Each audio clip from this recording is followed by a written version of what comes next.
nós gostaríamos que o senhor começasse nos dizendo um pouco, falando sobre as suas origens, onde o senhor nasceu, onde estudou. Eu nasci numa cidade muito pequena, incrustada no sopé do Pico da Bandeira.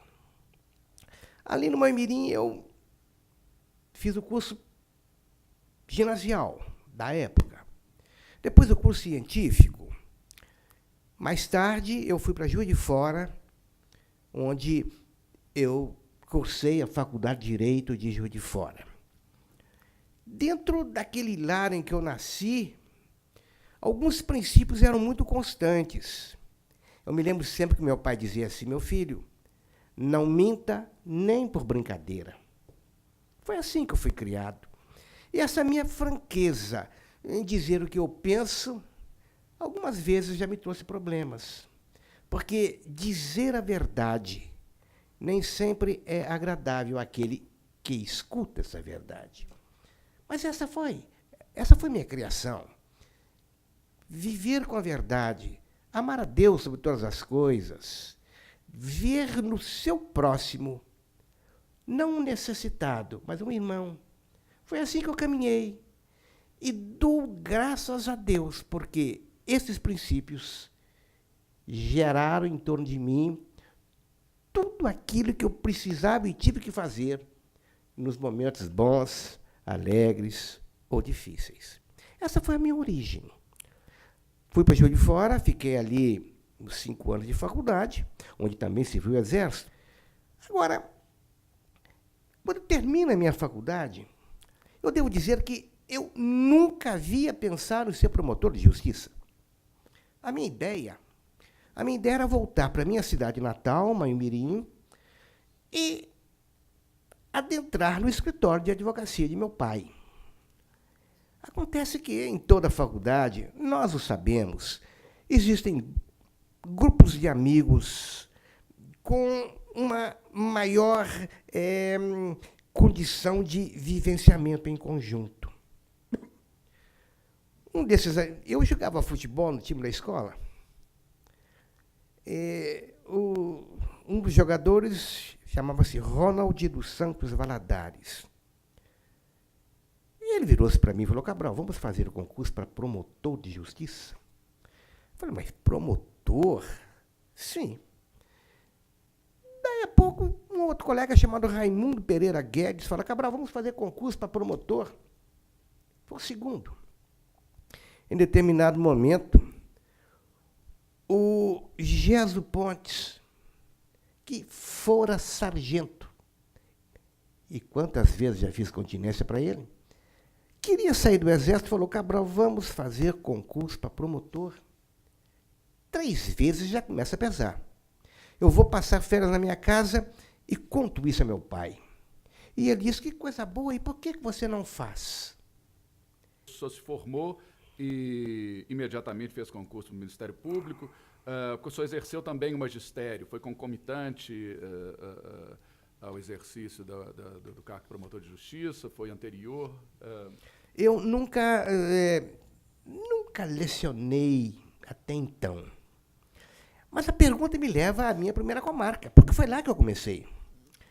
Eu queria uma comarca próxima de Belo Horizonte. E a mais próxima que eu encontrei naquela época chamava-se Galileia, pertinho de Governador Valadares. A cidade não tinha uma rua calçada, a cidade não tinha água de esgoto, a cidade não tinha água encanada.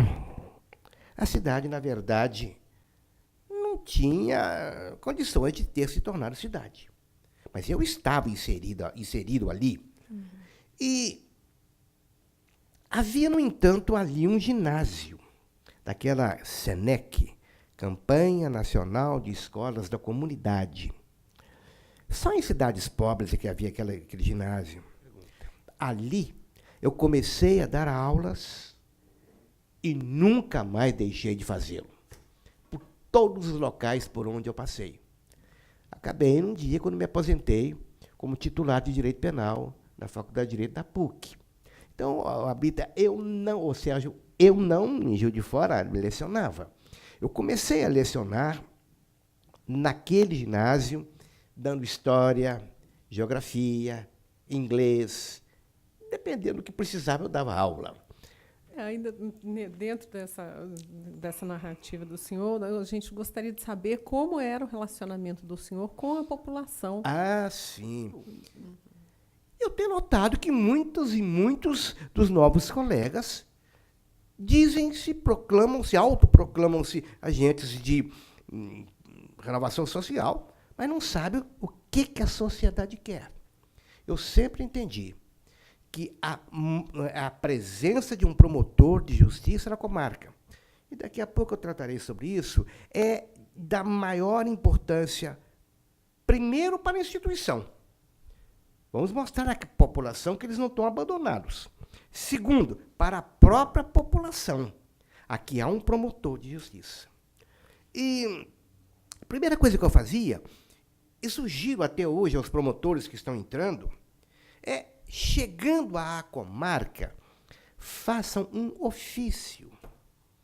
Os ofícios não estão superados hoje pela internet, não. Façam um ofício ao prefeito, ao presidente da Câmara, ao padre, ao pastor, ao delegado, comunicando que a pessoa que assumiu a promotoria da comarca e conta com toda a ajuda possível de parte dele e se põe à disposição naquilo que for necessário e possível para ajudá-lo. Eu sempre fiz isso. E o fato do ginásio lá, dentro ainda da ótica da sua pergunta, foi muito interessante, porque eu não achei que não deveríamos continuar tendo um ginásio dentro de um grupo escolar. E perguntei, escuta, vocês não têm aí... Perguntei àquele que me convidou para ser professor, o Bide. Bide, vocês não têm um terreno para construir um ginásio?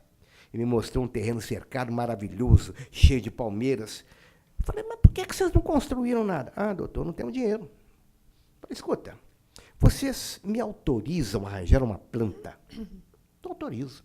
Eu vim a Belo Horizonte, aproveitei, eu fui aqui na sede da Campanha Nacional de Escolas da Comunidade. Eles tinham várias plantas, eu escolhi uma e levei. Falei, vamos fazer isso?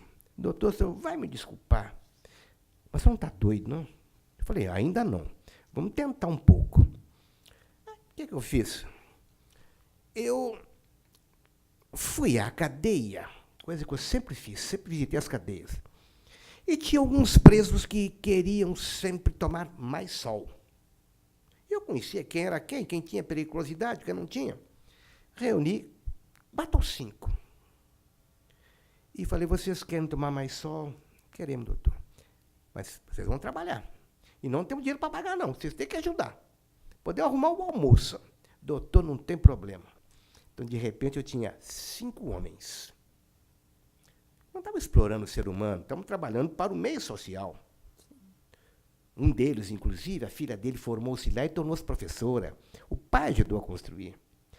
Se eu já tinha mão de obra, já tinha planta, eu precisava de alguém que soubesse aplicar aquela planta. Chamei o rapaz da prefeitura, você é capaz de ler isso aqui? Sou.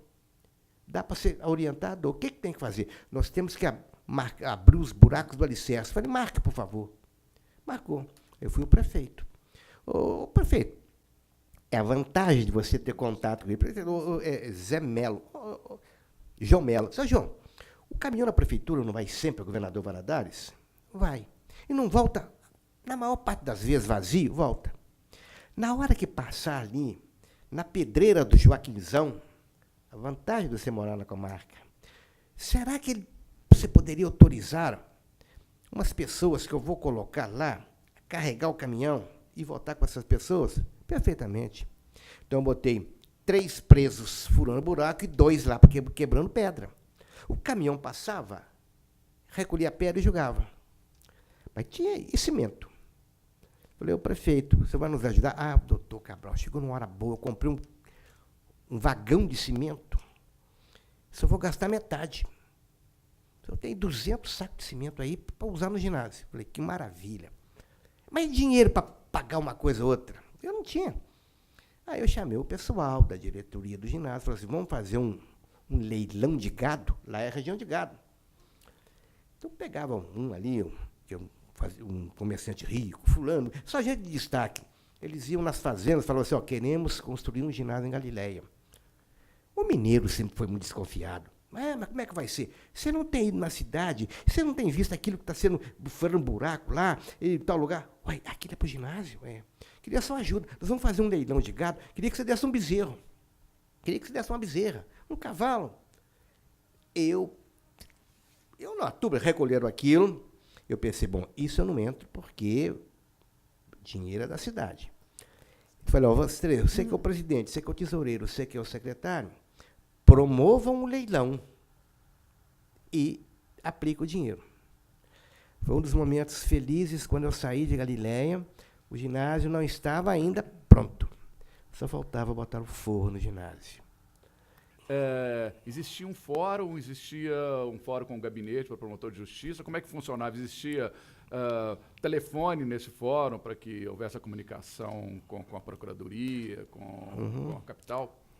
Sérgio, o fórum existia, era um armazém. Foram transformados, metade era a prefeitura, outra metade era o fórum. Não havia madeira embaixo, era cimento. Havia um salão do júri pequeno, havia primeiro ofício, segundo ofício, júri, tinham lá os locais próprios. O juiz despachava, porque não tinha juiz lá. O juiz, quando ia, despachava no gabinete dos escrivães. O promotor não tinha absolutamente nada. Não tinha local, não tinha cadeira, não tinha nada. Mas eu dei um jeito, falei com o prefeito, não, vamos construir nesse cantinho aqui, e foi o que ele fez. Eu, pelo menos, ficava num cantinho com móveis que a prefeitura deu, porque não havia nada. O juiz substituto da comarca era o doutor José Rabelo. Eu cheguei na quinta, na sexta, eu fui conhecê-lo. Fui lá, eu não tinha carro naquela época, nós não ganhávamos para comprar um carro. Me deram uma carona, eu fui lá. Eu fui conhecê-lo, era um homem assim, muito sério, muito honesto, mas com um pouco ou bastante, de posições que muitas vezes não eram bem compreendidas, mas um homem sério.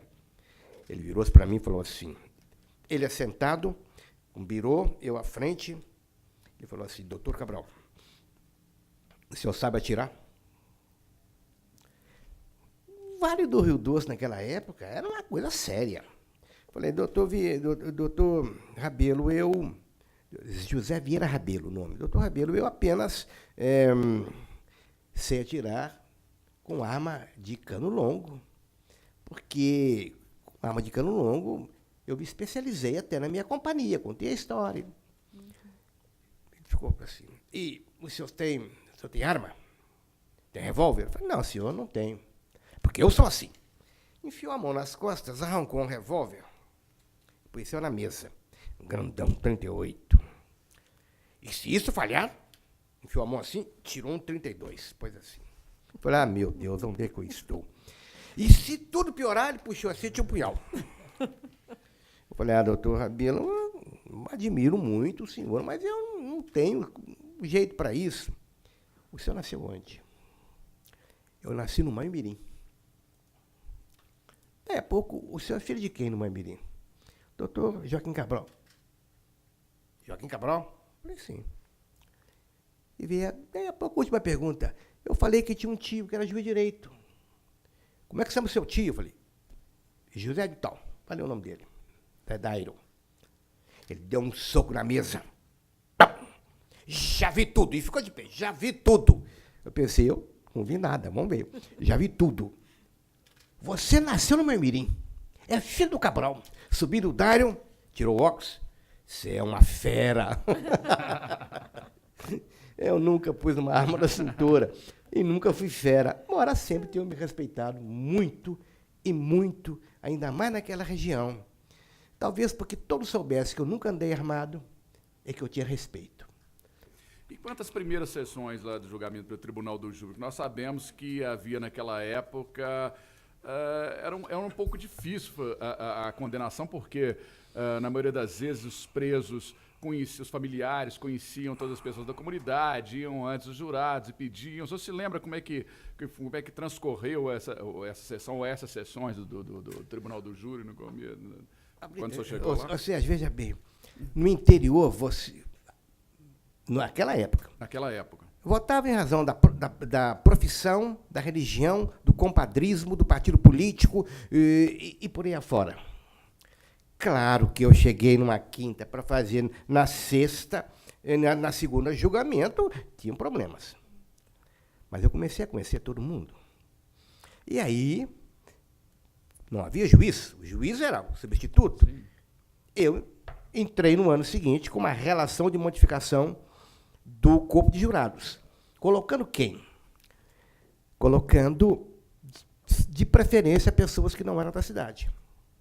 Bancário, abriram um banco lá, pessoas que chegaram depois e já tinham um preparo melhor, uma visão melhor das coisas. Há um detalhe muito interessante, eles falam que o espírita, quem é espírita, absolve todo mundo. O católico fica lá ou cá, o protestante só condena. Claro que eu não parti desse princípio. Isso seria até uma hipocrisia de minha parte. Mas eu procurei olhar dentro de todas as camadas sociais as pessoas que tivessem independência, não tivessem ligações maiores na cidade. Aí, havia um advogado lá da cidade vizinha de Conselheiro Pena, Osiel Henrique Schwartz, uma alma muito boa, um homem extraordinário, até morreu. Ele um dia foi muito franco comigo, veio reclamar. Falou, Cabral, não tem jeito de fazer mais júri em Galileia. Falei, por quê, Zé? Tudo que você falar, eles fazem aquilo, então o que adianta? Agora, você tinha que saber, Brito, lidar com o jurado. Certa feita eu saio da cidade, vou a um distrito, e nesse distrito morava um senhor, João de Oliveira Viana. Ele é um homem assim, alto, corado, loiro, de olhos azuis, um azul até que te perturbava. Eu estava falando, ele ficava assim. Mas viu o advogado, ele também ficava assim, entendeu? Eu fui conversar com ele me tratou muito bem, como sempre trato no interior, não é? Me deu um café e falou assim, doutor Cabral, eu sou jurado há muitos anos, mas eu queria só uma informação, uma coisa que os senhores falam que eu não tenho jeito de entender. Falei, Sérgio, o que é? Na hora dos quesitos, tem uma pergunta assim, se a atuação lá do homem, lá do réu, lá, foi de só menos importância. Quem que é esse só menos? Eu não conheço, não. Veja bem, você é um homem muito bom, mas tinha que mudar. Foi isso que eu fiz, mudei, entendeu? O júri é um teatro. O Aziel era protestante, ele só fazia o julgamento com a Bíblia debaixo do braço. Pegava o processo e dizia assim, aqui no processo, e não lia nada. A primeira vez ele me enganou, na segunda vez ele foi com a Bíblia, eu fui com a minha. Ele abria lá, eu abria cá. E começou a chorar no júri, ele chorava lá, eu chorava cá. E falou assim, não tem jeito, mas você aprende muito na vida.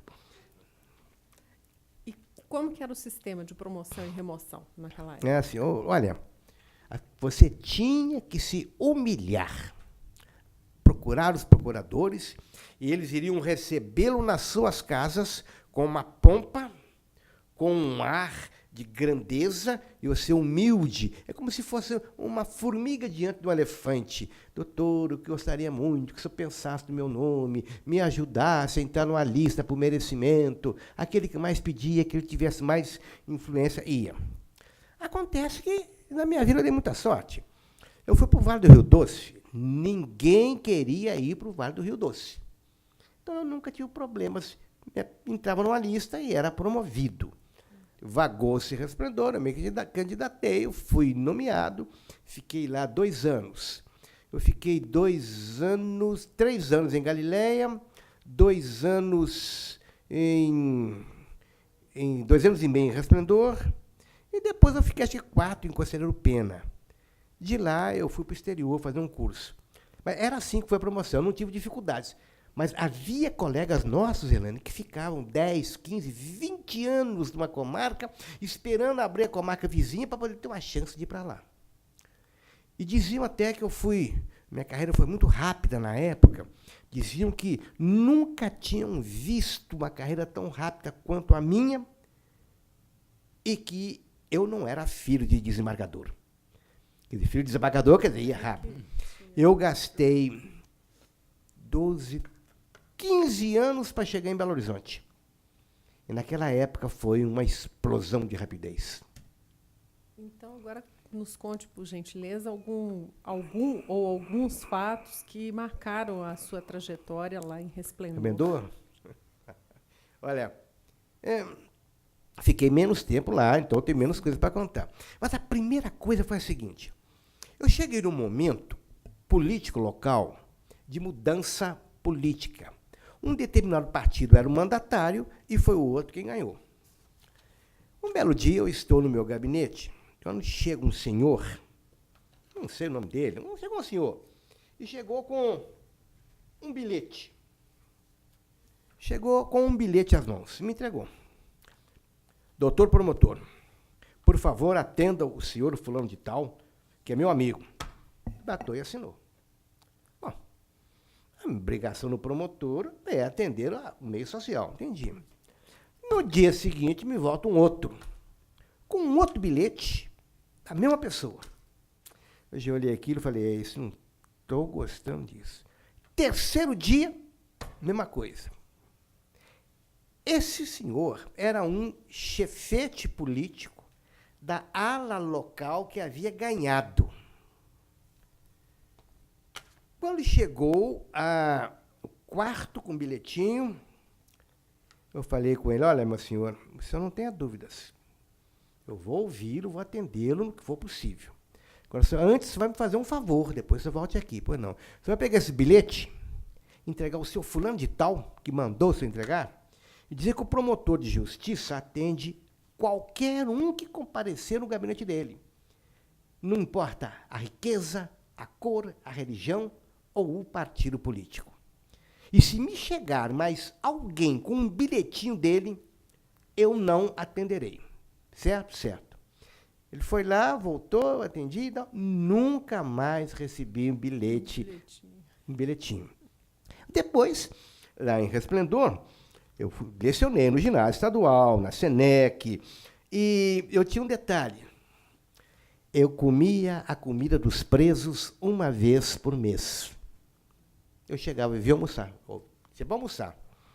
E houve um domingo que eu chego lá, falei, foi bom você ter chegado, prova essa comida. A comida estava azeda.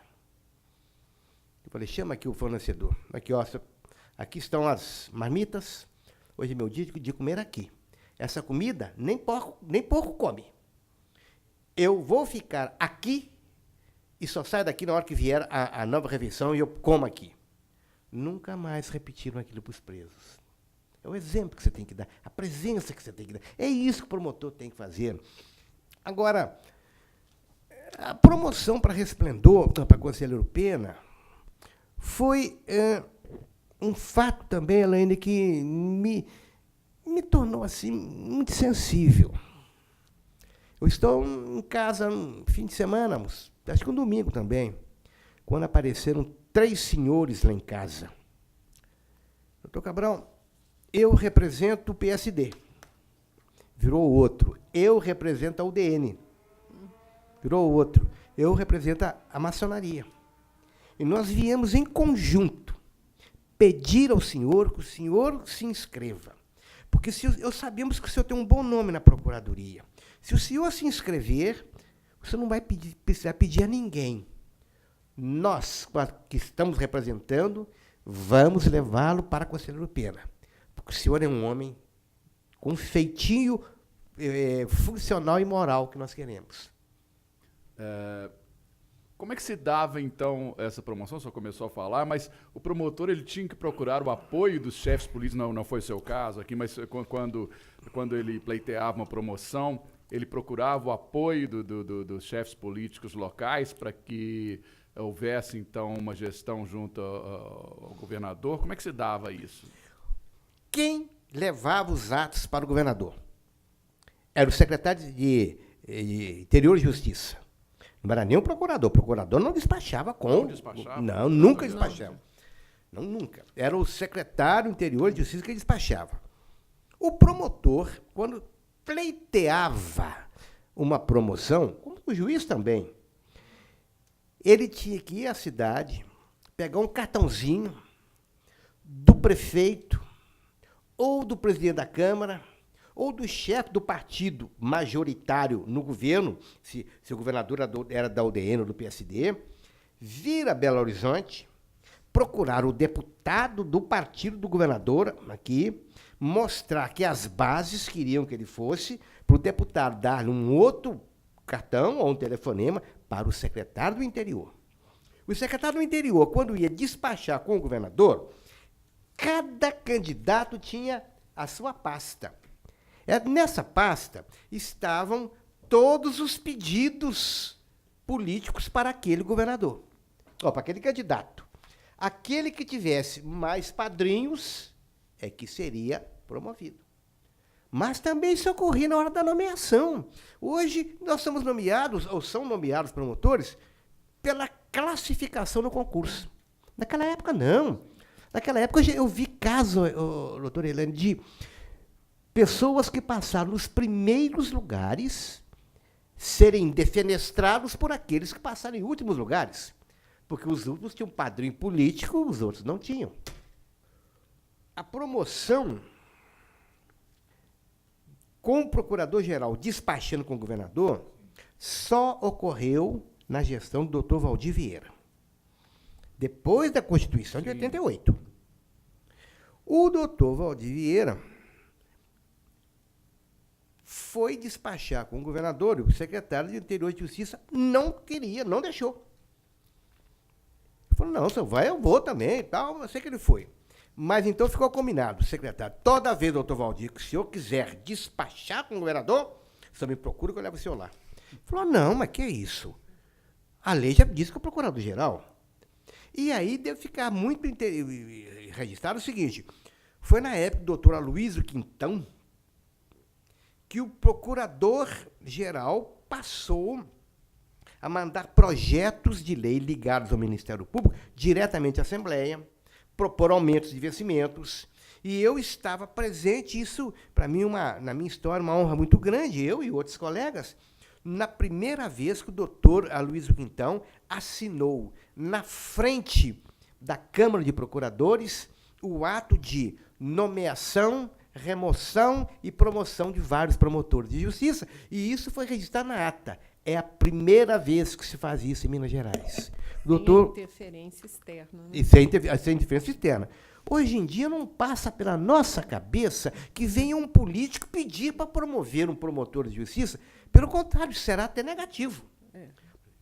Ok? Eu nunca tive casa do promotor na cidade.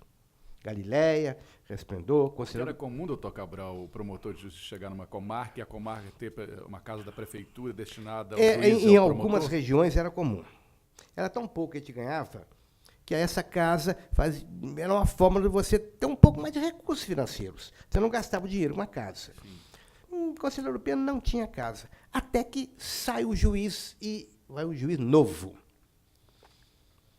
E o prefeito arranjou uma casa para o juiz.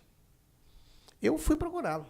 Falei, fulano, eu nunca tive casa em nenhuma comarca por onde eu andei.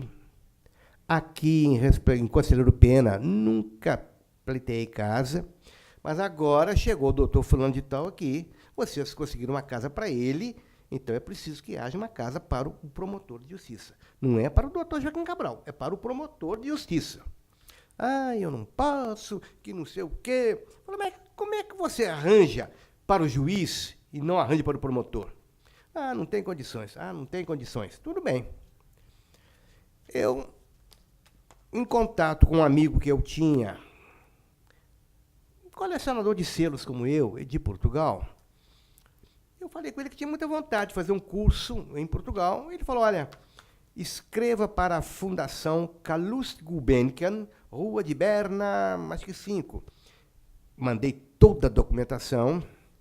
eu fui para lá, e depois que eu voltei de lá, eu escrevi o primeiro livro, meu primeiro livro, O Ministério Público na Europa Latina.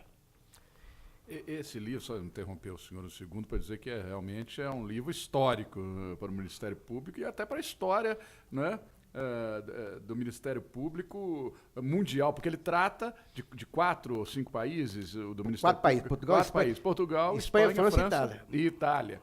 E foi nesse tempo, então, que o senhor esteve fora, que o senhor fez essa pesquisa. Foi. E conseguiu, então, todas as informações de como é que funcionava o Ministério Público nos outros países. Doutor Sérgio, quem sou eu para falar alguma coisa, mas eu fui pelo Ministério Público, eu recebi meus vencimentos aqui como promotor de justiça, eu tinha obrigação de fazer alguma coisa, não para o meu deleite. Não, eu tinha que fazer alguma coisa em troca para o Ministério Público.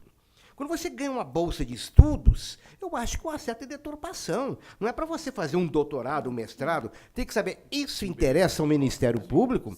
E o que eu fiz? Eu fiz um programa do que eu iria fazer na Europa, encaminhei para a Câmara de Procuradores, foi aprovada por unanimidade, eles sabiam o que eu iria fazer e que, na volta, eu iria produzir algo ligado ao Ministério Público. Aqui estão livros que eu produzi também, a história do meu pai, os congressos do Ministério Público, a história da associação, a história da instituição. Esse livro aqui eu não tenho. Me pergunta, você podia me emprestar aquele livro que você escreveu? Você veja que pega aqui, ó, Portugal, Espanha, França e Itália, levantando o que havia aqui. Doutor Cabral, por gentileza, agora nós gostaríamos de ouvi-lo sobre a sua transferência para Belo Horizonte na função de assessor jurídico do Ministério Público junto à 2ª seção, quando o senhor foi, então, colocado à disposição do comando da 4ª Infantaria Divisória, nesta capital. O que queriam, na verdade, era uma pessoa que tivesse uma visão independente e fosse capaz de assessorar juridicamente. Vim para cá, sem receber também nada a não ser o meu vencimento de promotor, ainda do interior. Eu fui muito bem recebido, mas a gente tem que, numa outra função, saber como estão as coisas. Um belo dia, chega lá um indivíduo, um oficial, doutor Cabral, nós temos aqui uma pensionista do Exército, eles são do Nordeste, não tem parentes aqui, não tem filhos. Ele está entrevado, a mulher é entrevada, estão tomando o dinheiro da pensão dele. Como é que faz, doutor Cabral? Ué, vamos procurar o Ministério Público, pedir o Procurador-Geral, nomear aqui um curador, para que o curador tome providências. O que foi feito. Outra vez, doutor Cabral, eles estão querendo fazer aqui uma pizzaria, coisa assim, a 50 metros do quartel, não sei onde. Falei, peraí, que eu vou estudar. Aí eu verifiquei que tinha um decreto dizendo que a menos de 100 ou 200 metros não seria possível. Tudo bem. Daí a pouco, tudo que era probleminha me chegava. Eu não ia ficar só falando. Toda vez que me pediam alguma coisa, eu escrevia e dava por escrito. Eu sou um assessor jurídico. Aí, você advogou-se aqui em Belo Horizonte, e eu me candidatei. Nós tínhamos o quê? Nós tínhamos 18 promotores em Belo Horizonte. Criaram 12 vagas. 6 merecimentos, 6 antiguidade. E eu e Monteiro fomos promovidos por antiguidade. Fui ser professor de Direito Penal na PUC, mas isso é outra história. E até que um determinado dia, eu recebi um convite para dirigir a penitenciária agrícola de Neves. Eu fui dar e aceitei. A primeira coisa que eu fiz, havia lá a casa do diretor. Os diretores não moravam lá, eu mudei para lá. Aqui é a casa do diretor, estou aqui. Eu comecei a adotar o sistema os internos eram classificados por carteiras: amarela, verde, azul e rosa. Então, aqueles que tinham o melhor comportamento e tinham a melhor carteira, esses é que teriam as celas mais acessíveis. Mas isso contrariou o funcionário que vendia celas. Outro detalhe, controle da saída dos presos. Um dia eu passo na portaria e vejo dois ganchos, parecia gancho de açougueiro de pendurar carne, cheio de papeizinhos.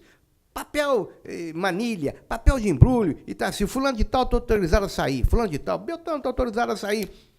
Eu não sabia, então, quem é que autorizava quem? Baixei a determinação: para sair tem que ter a nota assinada pelo diretor.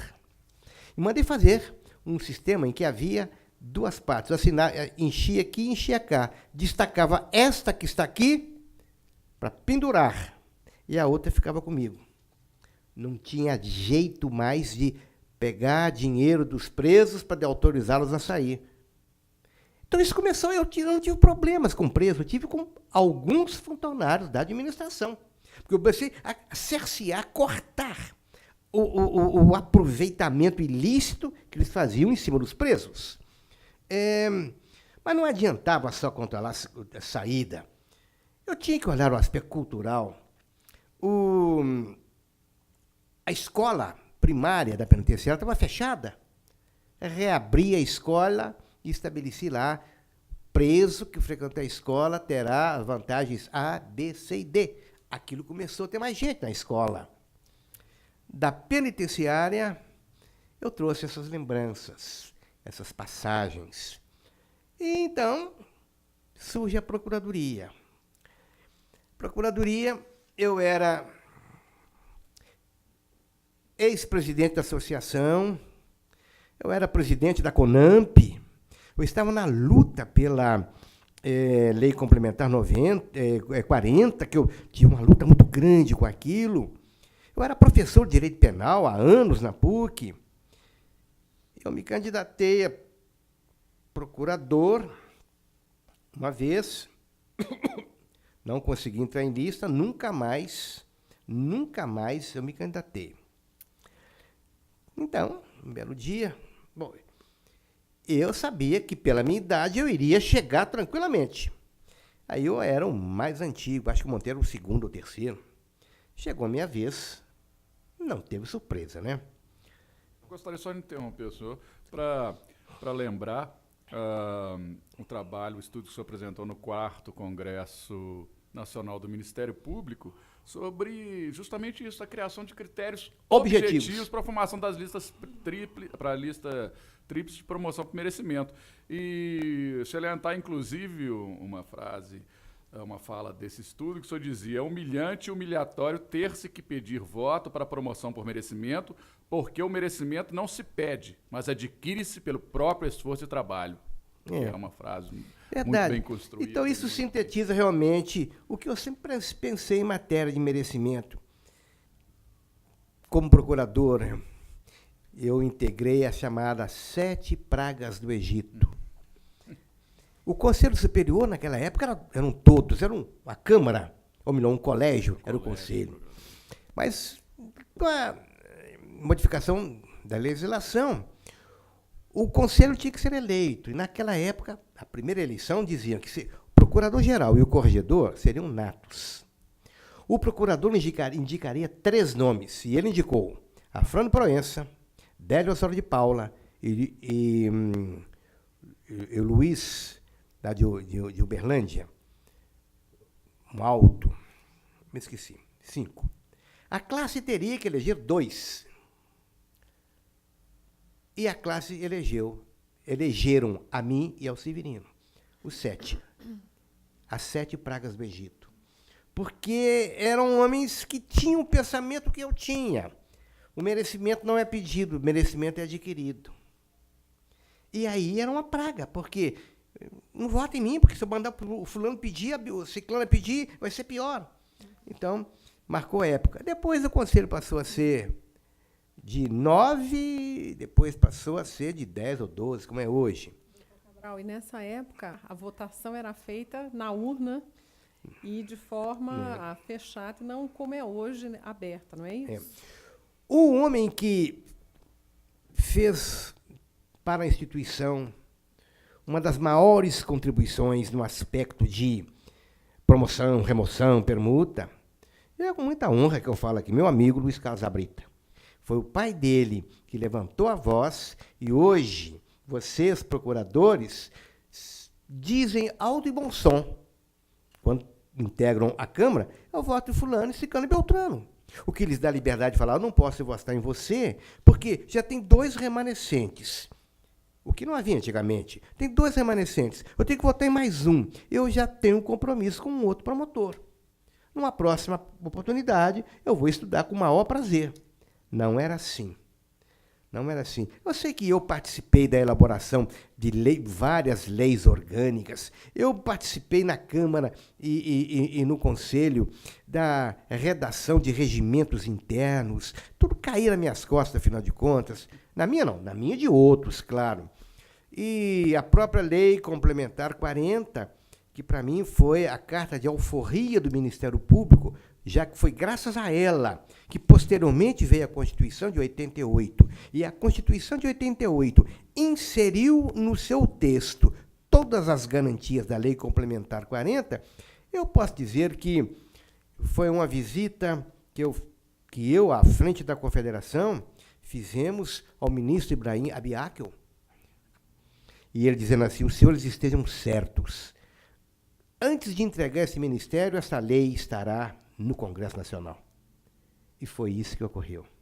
E quando vem a Constituição de 88, nós pegamos a Lei Complementar 40 e inserimos dentro da Constituição tudo que estava na Lei Complementar 40 com um argumento para os deputados.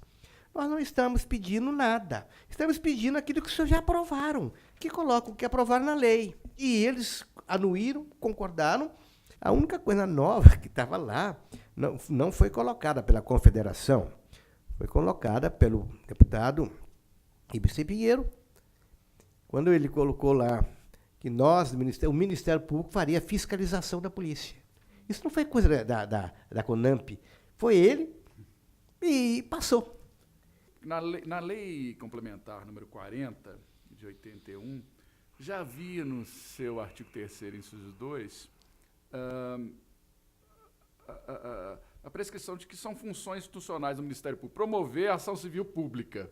Isso já estava lá. E a lei da ação civil pública vem, então, só em 1985, a edição da lei 7.345. Como é que surgiu, só nos dizer como é que surgiu a ideia desse inciso, de onde surgiu esse termo ação civil pública, ou seja, e você já se imaginava na época o impacto que isso teria no futuro para o Ministério Público, doutor Cabral? Sérgio, a Lei Complementar 40 não surgiu num dia para o outro. Antes da minha gestão na Procuradoria, na CONAMP, nós já nos reunimos mensalmente em Brasília para um esboço de um anteprojeto de lei orgânica do Ministério Público. Eu me recordo, parece, porque isso foi ideia que veio de São Paulo. Foram os paulistas que levaram essa ideia. Isso foi muito discutido, sentimos que isso daria uma força muito grande ao Ministério Público, uma força até de iniciativa e de uma forma de conduta que não precisava nem mesmo o juiz adentrar nisso, a não ser posteriormente. E isso foi aprovado. Foi assim. Quando foi aprovado, ao ir para ser inserido na Constituição, o presidente da CONAMP era, do início dos trabalhos da Constituinte, foi o Fleury. E em seguida, não, era o Fleury, sim, o Fleury. E em seguida o Araldo. Então, num momento histórico, 2 integrantes da CONAMP, que eram de São Paulo, que tinham tido aquela ideia, estavam na direção da CONAMP e puderam complementar isso. Foi assim que surgiu. Agora, a visão, você veja, já na lei complementar havia isso. A respeito da trajetória funcional, Sim, institucional do senhor, doutor Cabral, nós gostaríamos, se possível, que o senhor sintetizasse a sua visão sobre a instituição nas 4 décadas, a diferença nas 4 décadas que o senhor atuou, na década de 60, 70, 80 e 90, quando então o senhor se aposentou. O que eu acho que realmente foi extraordinário foi a autonomia que nós que passamos a ter, administrativa e financeira. A partir do momento em que nós começamos a organizar a nossa casa, nós começamos a poder enviar projetos de lei sobre assuntos ou necessidades ligadas ao Ministério Público. A partir daquele momento, nós começamos a crescer e nos firmar ainda mais. Agora, ainda mais, quando nós passamos a ter o controle do aspecto financeiro, as coisas mudaram mais ainda. Nós não estávamos mais subordinados à vontade da secretaria, do funcionário da Secretaria da Fazenda, que preparava os nossos cheques, que organizava as nossas fichas de recebimento. Então, de repente, nós tínhamos... e o outro detalhe, a questão nós temos um 12º constitucional, que deve ser pago todo mês. Nós temos esse 12º, e, além disso, um poder de geri-lo. Isso foi uma força muito grande. Daí porque eu acho que a escolha do procurador-geral é um negócio muito sério. O que o senhor acha, qual é a sua opinião sobre a forma de eleição do Procurador-Geral de Justiça? Se há alguma deturpação nessa forma de eleição direta? E a própria escolha em lista tríplice daquele que pode ser não mais votado até o terceiro lugar pelo governador do Estado? Eu também tenho uma posição com decisões diferentes do que se fala. A gente fala muito em freios e contrapesos. É tão bonito, né? Os poderes têm que ter freios e contrapesos. Quando a gente sente que tem um pequeno contrapeso no Ministério Público, isso não aceita. A lista tríplice. É o único momento em que o Poder Executivo adentra. O único. O que não pode é uma eleição de uma lista tríplice ficar ao alvedrio de interesses pessoais. Eu voto no senhor se a minha esposa, se a minha mulher, se a minha noiva também for para uma comarca próxima da minha. Espera aí. Porque há 2 listas dentro do Ministério Público.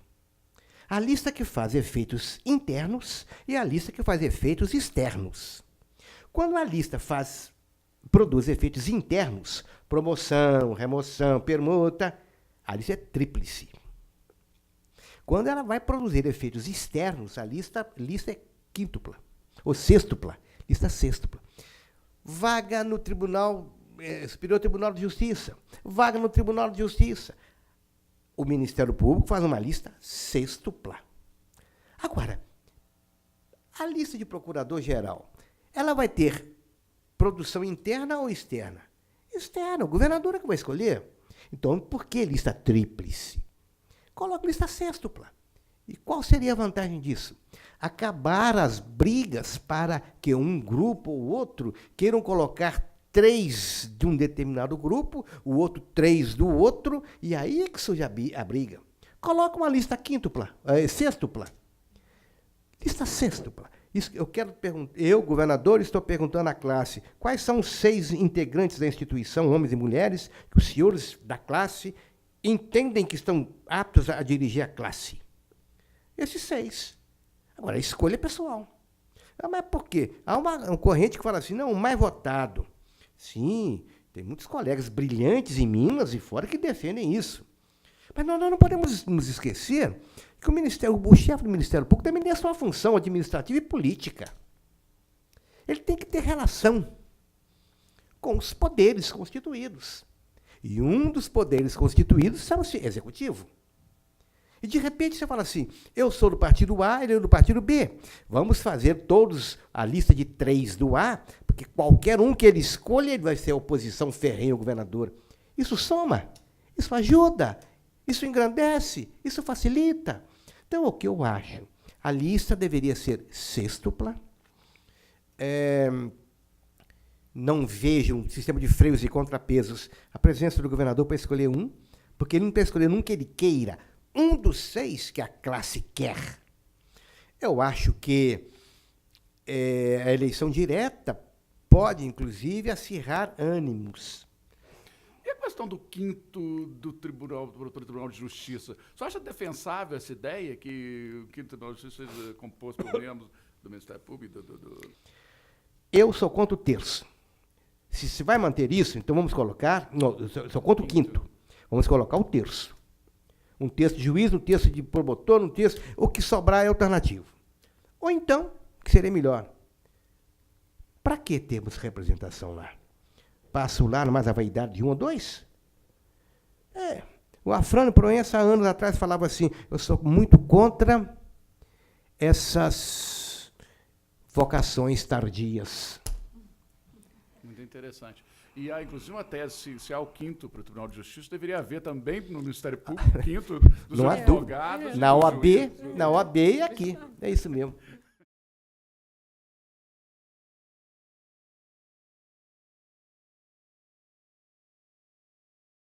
Vamos dar ênfase, doutor Cabral, à sua participação na Associação Mineira do Ministério Público e na Confederação das Associações Estaduais do Ministério Público. Gostaríamos que o senhor expusesse para nós como se deu essa participação. Quando o doutor Castelar estava vencendo o mandato, surgiu a maior disputa até então na associação. De um lado, o doutor Alberto Pontes, extraordinário procurador, apoiado pelo doutor Cupertino e seus amigos.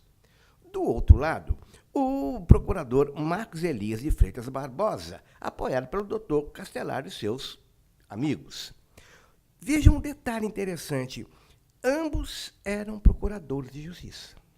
Até aquele momento histórico, todos os presidentes que passaram na nossa entidade de classe eram procuradores. Era, na verdade, condição sine qua non. Para você ser presidente da associação, ser procurador de justiça. E mais um detalhe.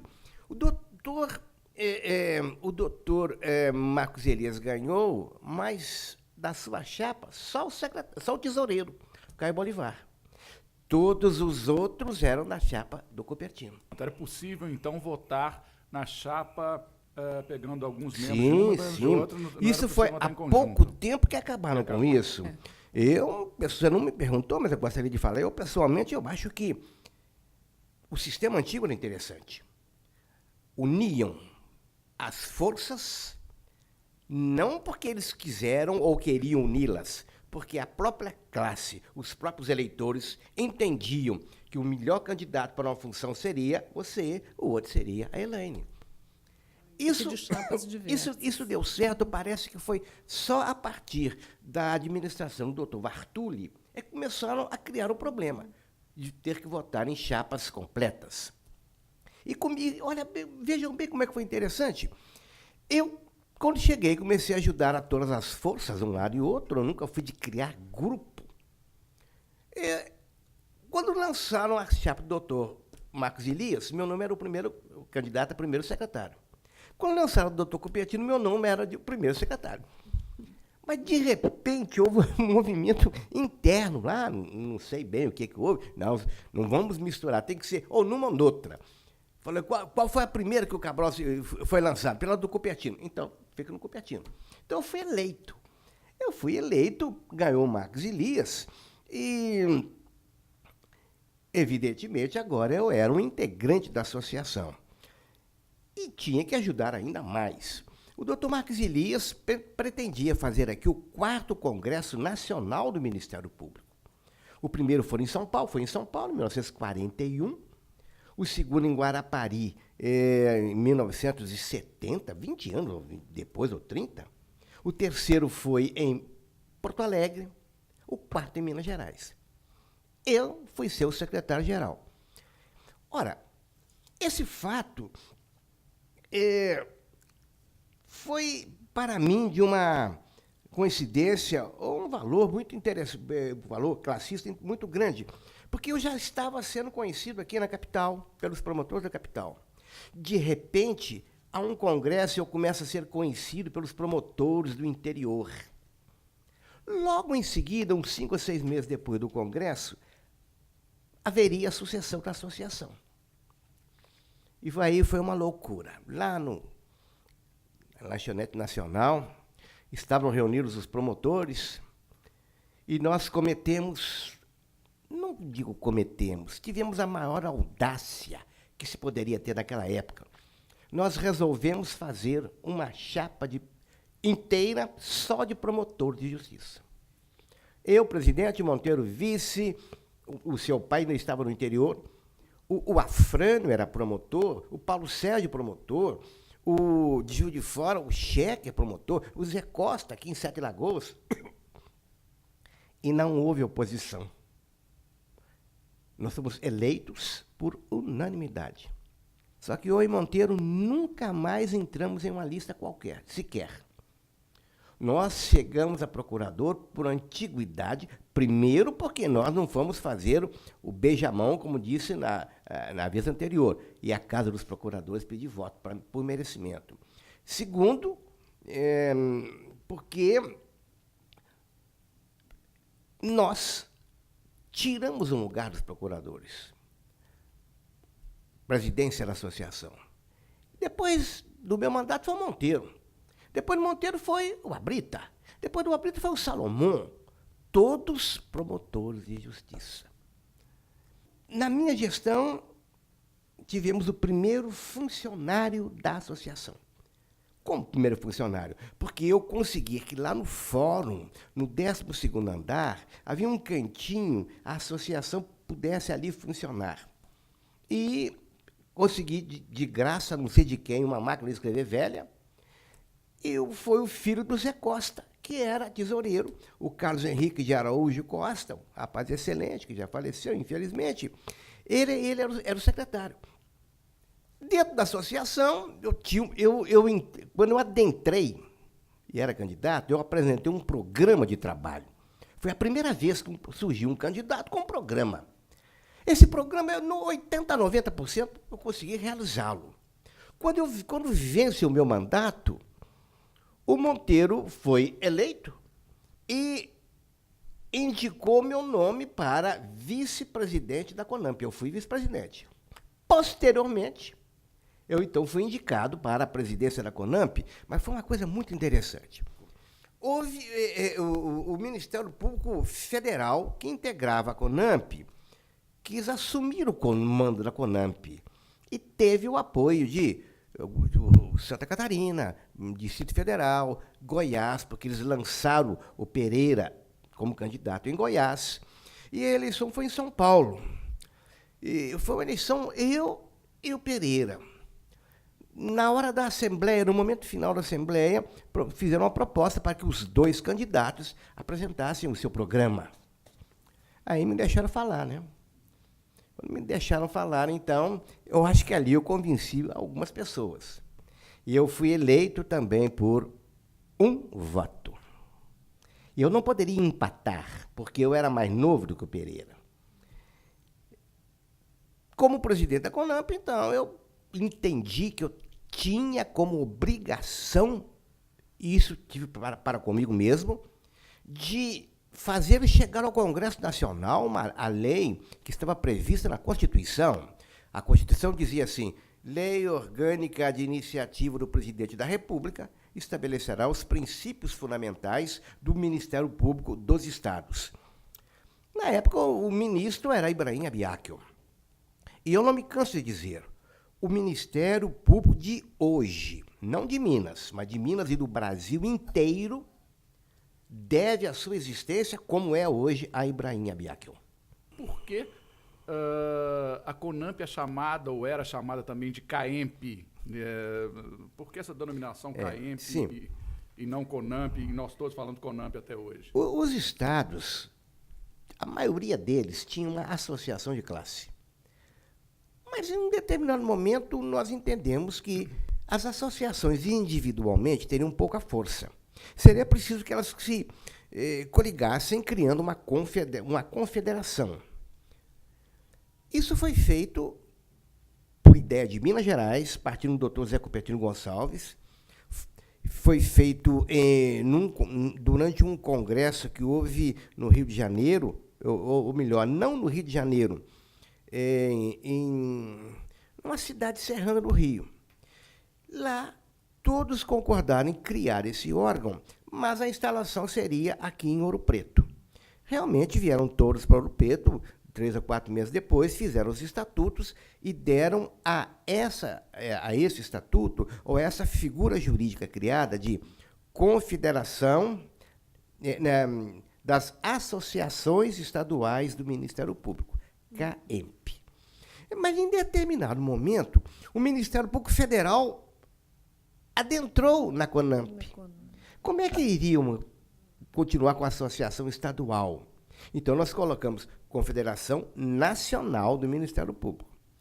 Tempos posteriores, foi preciso, era o desejo da CONAMP entrar com uma ADIM, e o Supremo tinha um posicionamento contrário, dizendo que associações de classe individualmente poderiam fazê-lo, mas uma confederação não podia, o que hoje já está superado.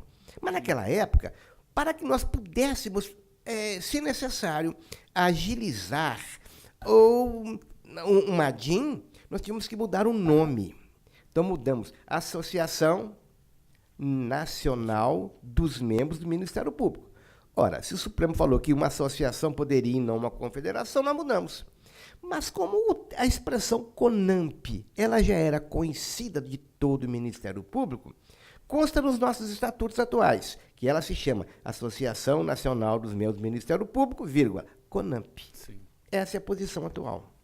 Doutor Cabral, outra coisa. Foi durante a sua gestão na presidência da associação que se iniciou, então, os descontos em folha para a associação? O senhor conseguiu implementar isso? Eu me esqueci de tocar no assunto. Olha, o desconto em folha foi uma luta gradativa. Eu fiz os primeiros contatos na época do doutor Castelar, continuei com esses contatos, e o Monteiro também ajudando, na época do doutor Marcos Elias, que sucedeu o doutor Castelar, e quem nos ajudou muito, não só nesse aspecto, mas em outros também, foi a Associação dos Fiscais do Estado de Minas Gerais. Agora, com relação aos descontos, foi dramático. Quando houve um determinado momento em que morreu um colega nosso e a família não tinha dinheiro para enterrá-lo. Foi dramático. Nós tivemos que nos cotizar para enterrá-lo, e aí, na minha gestão, eu criei o auxílio funeral, eu criei os contatos para um seguro de vida coletivo que o Monteiro implementou, que passamos a dar recursos também. Quer dizer, tudo foi surgindo num trabalho dos 3 componentes daquela trindade. E o Abrita, o pai, foi o homem que comprou a nossa... Não, o Abrita comprou a nossa primeira sede. Foi ele que deu-nos, então, uma casa. Daí porque nós estamos relembrados até hoje, entendeu? Agora, doutor Cabral, por gentileza, relate a sua atuação no cargo de diretor do Centro de Aperfeiçoamento Cultural e Profissional do Ministério Público. Não foi tão destacado, não. Então, não foi, porque nós não tínhamos... O que era o centro? Quando é que a partir de quando nós podemos dizer nós temos um centro de aperfeiçoamento cultural? Creio que depois que o Jarbas realmente foi procurador-geral. Porque antes o centro não tinha assim, um reconhecimento da sua necessidade. O centro não tinha um local de reunião. Nós estamos aqui. Se nós quisermos, agora, neste momento, ministrar uma palestra, uma aula para a turma de alunos, não se trata de auditório, uma sala de aula, é só nós descermos para o andar inferior e nós temos 3 salas à disposição. Então, objetivamente, a época em que eu fui presidente, não tínhamos recursos para fazer o que nós temos hoje. Como que surgiu a ideia do memorial do Ministério Público? Não sei, viu? Como é que vem a ideia? Eu sempre achei que a instituição sem passado é uma instituição que tende a morrer. Eu não poderia nunca perdoar a mim mesmo, deixar que muita coisa do Ministério Público morresse sem que eu tentasse. Eu poderia não conseguir, mas tentasse fazer alguma coisa para preservar fatos, homens e mulheres, funcionários, passagens históricas, isso iria morrer? Qual era a sua visão da Corregedoria Geral do Ministério Público quando o senhor atuava ainda como promotor de justiça, né? Antes de efetivamente... Não tinha visão alguma, porque não existia. Em 1902, naquela época, os subprocuradores, eles poderiam impor sanções administrativas aos promotores da área civil. Então, não era nem o procurador-geral, eram os subprocuradores que poderiam aplicar sanções aos promotores da área civil. 17 anos depois, em 1919, surge a ideia de estender essa possibilidade de sanções da área civil à área criminal. Mas surge a ideia. O dramático é que o Ministério Público não tinha sequer uma lei do Ministério Público. Nós éramos um capítulo da Lei de Organização Judiciária. E, como tal, era a Corregedoria de Justiça que adentrava, se fosse o caso, em tudo relativo ao Ministério Público em matéria de responsabilidade administrativa. Eu adotei aqui o artigo 10º daquela primitiva organização, dizia que também estavam sujeitos à correição da Corregedoria de Justiça os promotores de justiça, seus adjuntos e os curadores. Então, vejam bem, não havia isso. Foi só em 1946 que tivemos, como você sabe, a primeira lei. Em outras palavras, nós saímos do âmbito da magistratura e criamos um capítulo novo dentro do próprio Ministério Público. Mas, ainda assim, nós não tivemos uma corregedoria. As raízes da atual corregedoria do Ministério Público vão surgir em 72. Antes, eu gostaria de fazer uma observação minha, pessoal. Corregedoria Geral do Ministério Público. Eu acho que esse nome está errado. Ou nós vamos mudar o nome, ou vamos transformá-la em uma Corregedoria Geral. E como Corregedoria Geral, ela tem que abranger os integrantes da instituição e os funcionários, os servidores do Ministério Público. Ela só será geral quando tratar de tudo aquilo dentro do Ministério Público. Feita essa observação, na Lei 616, aquela legislação própria do Ministério Público, o procurador-geral tinha funções de punições correcionais. Em 1950, 48 e 50. Só em 72 é que houve um ato administrativo criando a corregedoria. Foi o doutor Wagner de Luna Carneiro. Eu o conheci muito. Eu me lembro da criação da corregedoria. Por que foi criado através de um ato? Na Assembleia Legislativa, existia um anteprojeto de lei criando a corregedoria. Então, ele aproveitou que havia um anteprojeto, baixou o ato, convalidado pela Câmara de Procuradores, e baseou-se em dois momentos distintos que vivia o Ministério Público. Primeiro, em 1972, já se sentia um aumento muito grande do quadro de integrantes da carreira. Ele sozinho para tomar conta de tudo, além do aspecto político e administrativo da instituição. Depois, ele sentiu também que era preciso uma corregedoria em decorrência do aumento dos serviços afetos ao Ministério Público.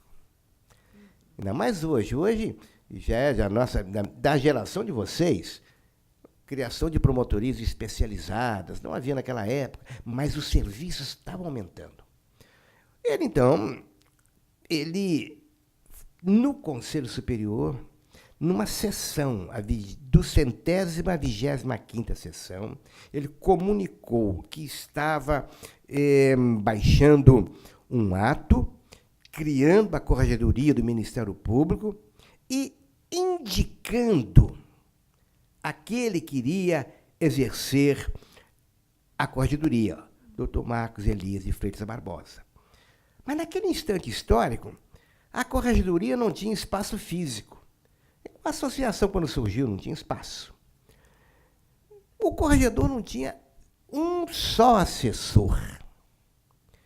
Não tinha um só servidor. Era ele e mais ninguém.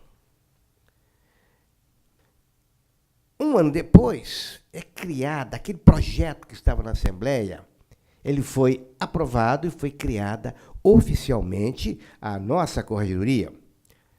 E em 1982, surge uma nova lei que vai dar um dinamismo maior na Corregedoria. Era a Lei 8.222, da qual eu participei na elaboração. Porque ali dizia-se que o corregedor teria até 5 promotores de entrância especial para ajudá-los. Foi uma luta. Eles não queriam admitir aqui dentro da casa. Ninguém entendia bem como é que é aquilo, que 5 promotores vão sair das suas varas para ficar. Só 2 está demais. Agora, eu chamo a atenção. Não havia subcorregedor. Foram criados só os 5. Nunca se pensou em subcorregedor. Isso não existia. Ninguém entendia. Bom, os assessores, vamos falar deles. Os promotores assessores, que vocês não foram. Começou com o doutor Castelar. Humberto Salerno Lisboa. Quando sai o doutor Castelar, entra o Caio, continuou o René Ferraz. Quando sai o doutor Caio e entra o doutor Alberto Pontes, a primeira mulher que foi trabalhar na segunda instância foi a Lúcia Helena Mansur Nardi. Ela, daquele espírito alegre, jovial e expansivo que ela tem, ela dizia: doutor Cabral, eu fui secretária, eu fui assessora, eu fui tesoureira, eu fui garçonete, eu fazia tudo. Não havia ninguém. Isso não era corregedoria naquela época. Mas a verdade tem que ser dita. O Caio começou a arranjar um cantinho de onde ficar. Então a Lúcia já tinha onde se assentar. E ele também. Depois do Caio, e mais, vejam bem, quando o doutor Caio entregou a corregedoria ao seu sucessor, que foi o Cupertino, ele colocou com ênfase no seu discurso de transmissão que a instituição Corregedoria já estava altamente preparada, porque tinha, inclusive, uma máquina de escrever. Isso é realmente digno de registro para ver o que era o ambiente na época. Com o doutor Cupertino, as coisas começam a mudar. O doutor Cupertino, o mandato foi aumentado para 2 anos, e aí, então, mulheres começam a aparecer. O Domício, o Zé Maria Santos, a Neuza e a Maria de Lourdes Oliveira e Silva. Foram pessoas que deram uma vida à corregedoria. O doutor Cupertino chegou a aumentar, fazer sindicâncias. Sai o Cupertino dentro do doutor Bernardo. Continua o Domício, o Alcir, a Maria de Lourdes. Sai o Bernardo, entra o Marcelo. Renato Gomides, Zé Lemos, sobrinho, o Alcir Costa. Sobre o Marcelo de Paula, a gente tem que registrar uma coisa muito interessante. Ele não havia semana em que ele não editava 1 ou 2 textos na sessão da Corregedoria no Minas Gerais, que foi criada pelo Cupertino. A partir do Cupertino, as notícias da Corregedoria saíram. Sai o Marcelo, entra o Elvésio. 2 assessores, o Carlos Alberto e o Marzano. Mas a situação do Marcelo, do Elvésio, foi muito interessante, porque ele ficou 4 ou 5 meses, saiu, e depois eu entrei, indicado por ele, inclusive, nomeado por ele. Naquela época, o procurador-geral era feita uma lista tríplice, na época do Elvésio, era escolhido um, e com a saída do Elvésio, os 2 remanescentes estavam lá. Essa lista tríplice era formada pelo Colégio de Procuradores. E houve, na verdade, um momento, doutor Sérgio, muito interessante. Naquela época, houve uma oposição, principalmente da segunda instância do Ministério Público, ao Procurador-Geral em exercício. A entrada do doutor Elvésio foi estudada, porque nós tínhamos muito receio de que fosse indicado um corregedor que fosse submisso ao procurador-geral. Eu assumi, mantive ali o Carlos Alberto Pena, na minha primeira passagem pela Corregedoria, e tinha já comigo a encantadora funcionária Maria Edmê Neves, gentil, afável, uma senhora de família extraordinária, a quem eu rendo até os meus elogios. E eu tenho a impressão que a lista foram Elvésio, Cabral e Délio. Tenho a impressão, não posso afirmar com relação ao nome do Délio, não. As minhas relações com o Elvésio, poderia perguntar quais eram as relações da Corregedoria com o Procurador-Geral. Era muito. Eu, nessa altura, já tinha um gabinete. Tinha uma antessala, em que ficavam os 2 assessores, uma pequena onde ficava Edmê, e um pequeno gabinete. Mas já havia uma estrutura, havia móveis, tínhamos mais de uma máquina de escrever, como dizia o Caio Bolivar. Agora, o Elvésio um dia comentou comigo: Cabral, eu não sei quem mais vai às casas ao gabinete do outro. Se é você que vai ao meu gabinete ou eu que vou ao seu. Tal era a nossa amizade, sempre juntos. E foi essa amizade que fez com que nós publicássemos pela primeira vez um documento em conjunto, procurador e corregedor-geral. Nunca isso se passara aqui, quando nós publicamos o regulamento interno da Corregedoria. Não sei se mudaram. Até o momento em que eu deixei a Corregedoria, nunca mudaram. É o mesmo até hoje, já defasado pela evolução institucional. Agora, surgiu um problema. A Corregedoria fazer correições no interior.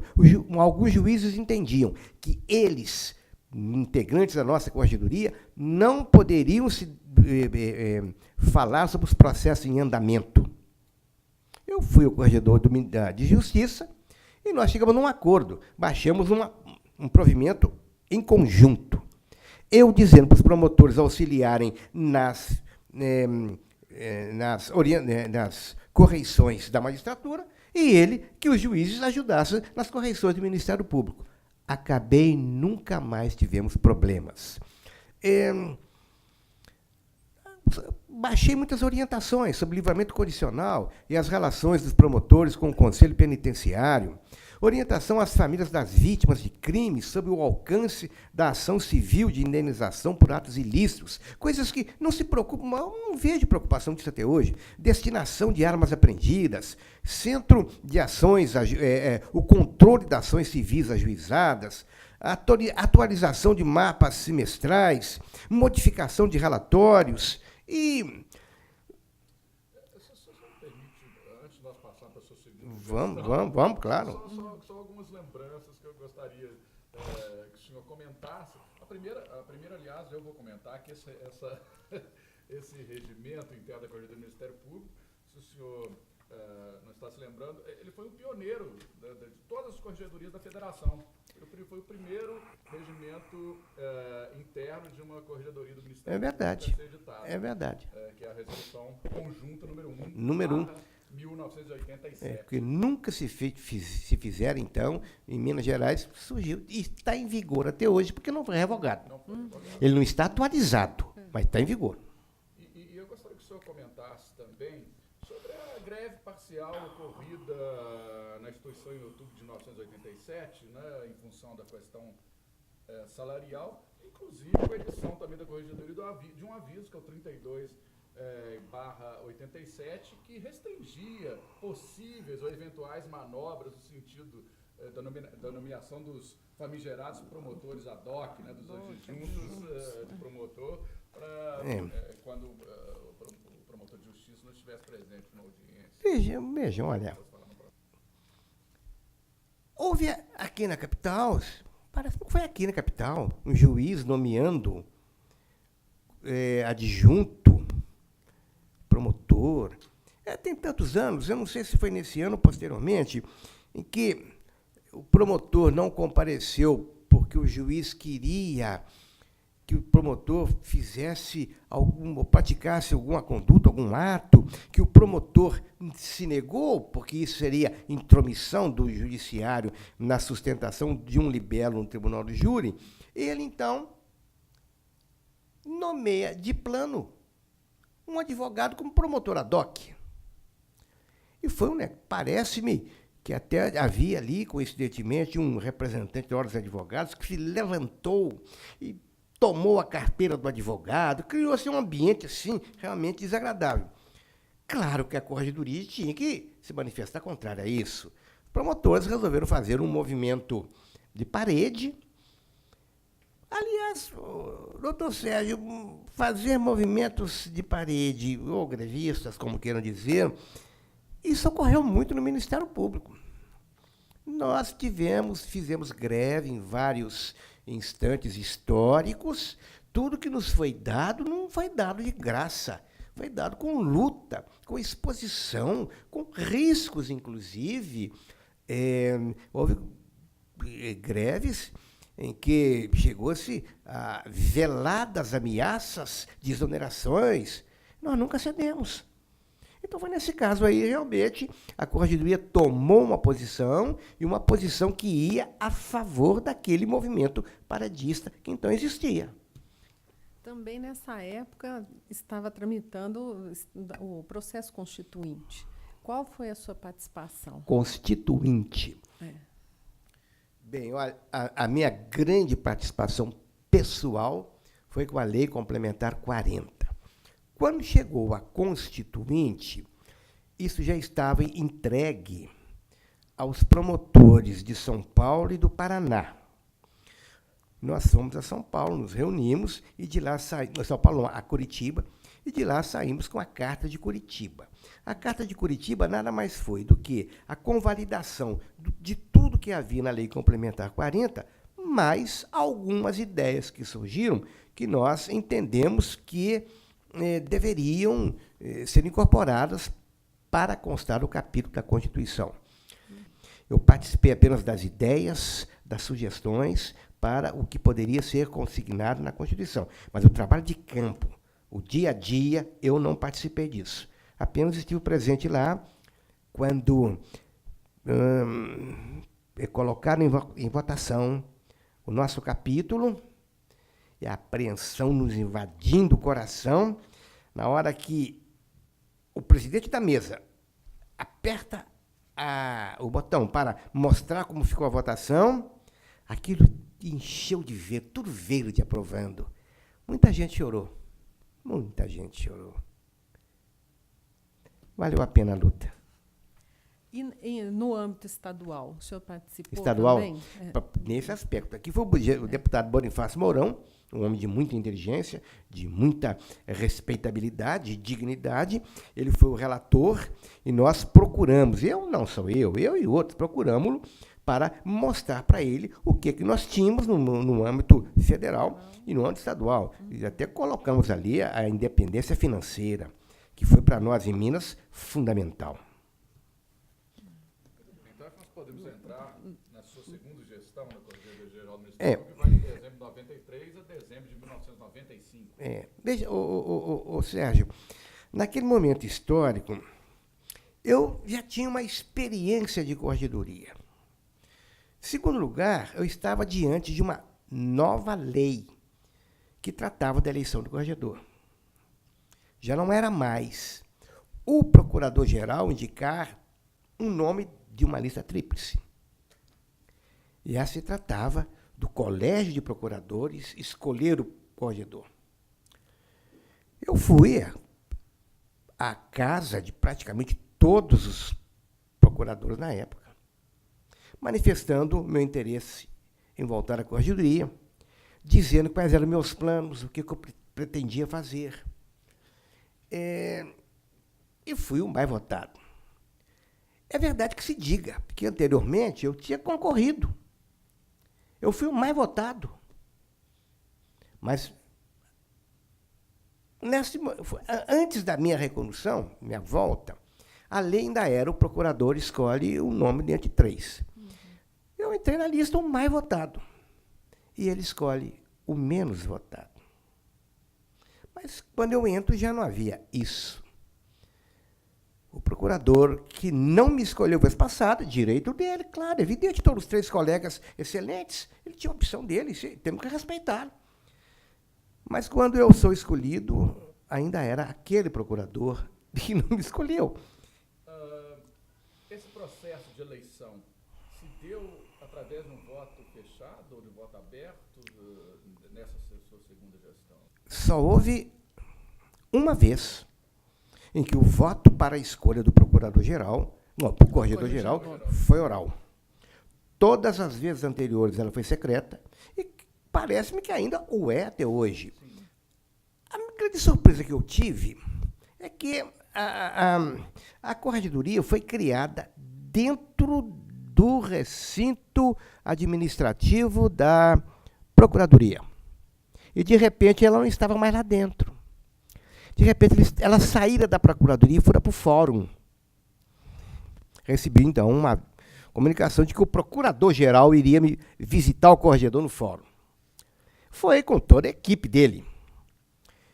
E ele já tinha conseguido uma sede própria num prédio, que é a atual Torre 1. Foi me visitar. Claro que eu recebi muito bem. E, a hora que ele se assentou, cai um pedaço da poltrona. Falei, eu tenho agora que ligar para o ventilador. E falei, fulano, faça favor. O cara pegou um barbante, foi lá, amarrou num poste para não cair. Falou, tá vendo aí, para não cair tem que botar isso que está aqui. Falei, escuta, você sabe qual é o expediente nosso aqui? Nós temos expediente da parte da manhã e da parte da tarde. Funcionários diferentes. Sabe por quê? Porque não cabe todo mundo aqui. Eu tenho que aproveitar metade do pessoal de manhã e metade do pessoal à tarde para não ficar ninguém à toa. Escuta, você sabe quantos assessores eu tenho aqui? Vamos ver onde é que eles ficam? Era uma sala em que se amontoavam birôs velhos, cadeiras velhas, arquivos daquele que talvez seja na época de Sansão e Dalila. Uma loucura. Ele mesmo teve vergonha daquilo. Eu falei, olha, a nossa situação não pode continuar. Nós temos que voltar para a Procuradoria. Ainda mais agora. Uma pequena interrupção. Porque como eu vivenciei isso, só para lembrá-lo, que as máquinas de escrever eram precárias e os computadores, cada assessor comprou o seu. Primeiro o doutor Manuel Divino, depois eu, doutor Júlio, cada um tinha o seu próprio. Nada da Procuradoria. Nada da Procuradoria. E eu falei, é hora de voltarmos. Nós queremos espaço, não? Perfeitamente. O seu diretor administrativo, uma pessoa muito franca, e eu também sou muito franco quando é preciso. E eu senti que eles não sabiam o que era uma corregedoria, qual a sua importância, qual o seu status. Quando eu vim ver o que iriam deixar para a corregedoria no 10º andar, era um terço do andar. Falei, escuta, você sabe quantos funcionários tem a corregedoria? Você sabe quantos arquivos nós temos? Aí eu consegui um aumento. Eu não consegui o andar inteiro, mas aumentei muito mais do que aquilo que queriam nos dar. Eu tinha um gabinete os assessores, infelizmente, ficavam 2 em cada gabinete. Só havia um gabinete pequeno que ficava 1. E nós lutamos por espaço e viemos para cá. Uma das coisas iniciais que eu fiz foi ir com um dos promotores, brilhante promotor dos meus assessores, Manuel Divino de Siqueira, foi a São Paulo. Porque diziam que São Paulo era a corregedoria mais moderna, mais atualizada. E depois de tudo que nós vimos lá, nós voltamos e fizemos um plano de produtos essenciais encaminhado ao diretor-geral da Procuradoria. O que nós estávamos pedindo eram recursos até mesmo modestos para o controle operacional de atribuições de mais de 600 membros do Ministério Público. E não nos foi dado nada. E um dia eu recebo um aviso de que o Procurador-Geral gostaria de ter a minha presença para entregar o computador da Corregedoria. Eu e Manel subimos na maior alegria. Chegamos lá, vimos um canto assim, dezenas e dezenas de objetos que eram de computação. Eu falei, Manel, parece-me que agora então nós vamos ter, doutor Cabral, agora vamos pôr tudo para agir. Foi a maior decepção que nós tivemos. Porque de tudo aquilo nós tínhamos um computador.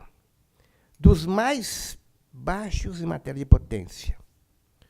Eu nunca soube por que o Procurador-Geral nos tratava daquela maneira.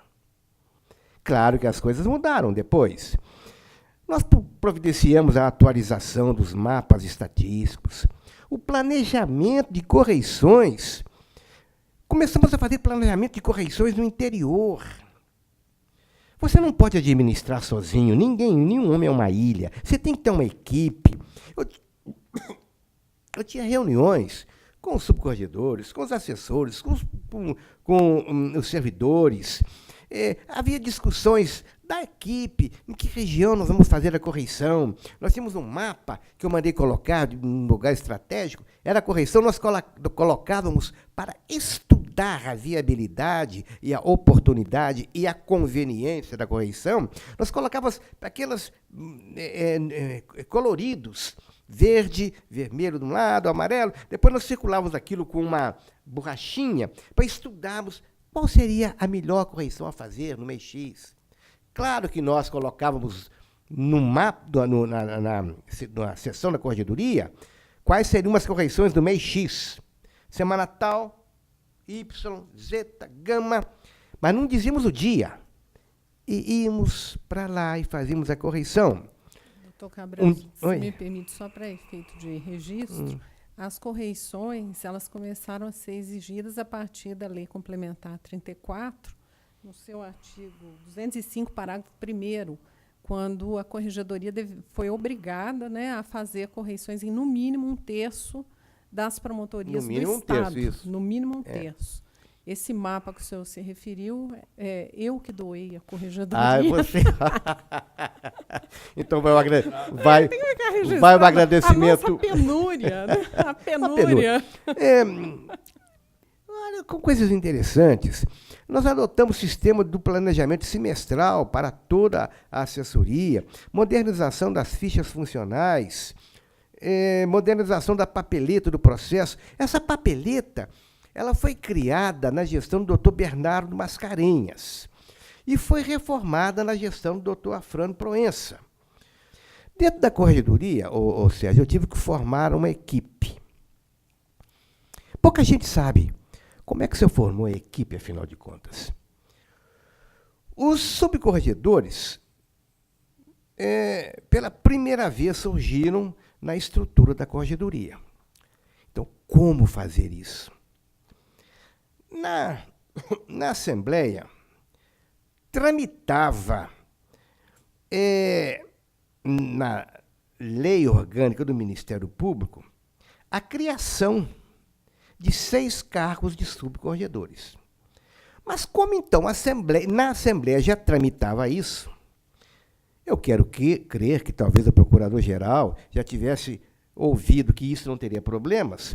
O certo é que ele, por uma resolução, antecipou a criação daqueles 6 subcorregedores. E ficou estabelecido que o corregedor, ao entrar no exercício da função, ele deveria enviar ao procurador-geral uma relação com a indicação de 18 procuradores, entre os quais o procurador-geral nomearia os 6. A lei, posteriormente, veio dizer, e eu trouxe aqui, foi a Lei 34, artigo 40, e liguei para a Corregedoria, me disseram que ela está em vigor até hoje.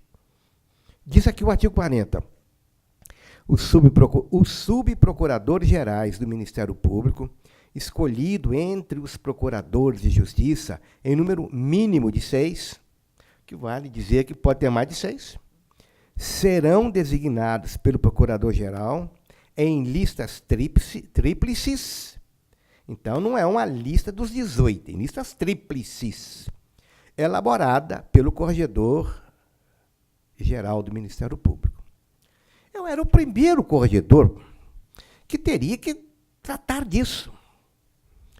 A corregedoria, na minha visão, teria que ser uma força nova, aglutinadora. Eu teria que aglutinar todo mundo. Para isso, eu criação minha, posso ter errado, mas, na minha visão, eu tinha que criar critérios específicos para cada uma dessas 6 listas. Uma só com mulheres. Eu tive medo de colocar mulheres no meio de 18 e o procurador, que tinha que nomear 6, não gostar da ideia, não entender a ideia, ser contra aquilo, não escolher mulher alguma. Calma, a nossa instituição, a nossa corregedoria, eu disse, teria que ser aglutinadora. Nós temos mulheres de um cabedal no Ministério Público extraordinário. Eu não podia admitir que mulher não fizesse parte da corregedoria. Então, fiz uma lista só de mulheres. Depois, outras com procuradores mais antigos. Outra com os mais novos. E outra com procuradores que não integravam a administração superior. Eu tinha que olhar todos os ângulos.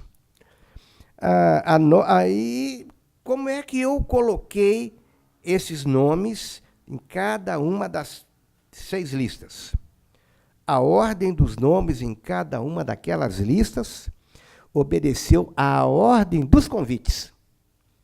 Se você fosse o primeiro convidado e aceitou, a doutora Elaine a segunda, você ficaria em primeiro, ela em segundo e o outro em terceiro. Foi a ordem de convites, porque eu convidava, a pessoa abdicava. Eu tinha que, assim que acessavam os 3, já formar outra. O primeiro candidato que aceitou integrá-las era colocado em primeiro lugar e assim em diante. Encaminhados os nomes ao procurador-geral, ele quis saber os motivos da inclusão para integrar aquelas listas, divididas em 6 grupos especiais. Falei, 6 grupos porque está na lei. Agora, as razões, e foram essas que eu disse, eu tive que ter uma visão global. Ele nomeou os 6 subprocuradores, adotando o critério de nomear os colocados em primeiro lugar em cada uma daquelas listas.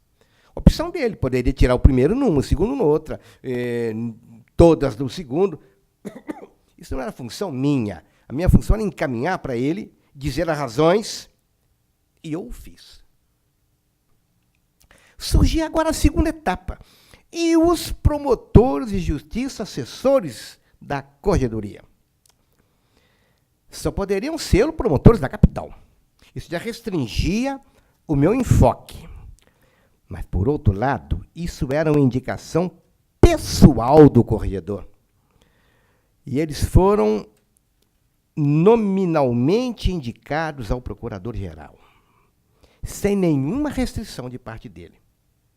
Também, se tivesse tido alguma restrição, eu teria recorrido para a Câmara de Procuradores, porque se eu indico uma pessoa, eu sei que a pessoa tem condições de conhecimento, dignidade e respeito para exercer a função.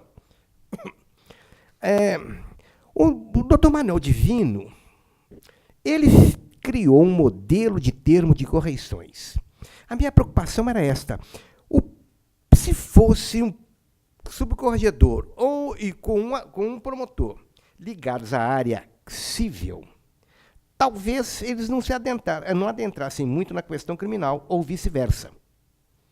Se fosse em área eleitoral, como é que ficaria, não adentrando nem no civil nem no crime?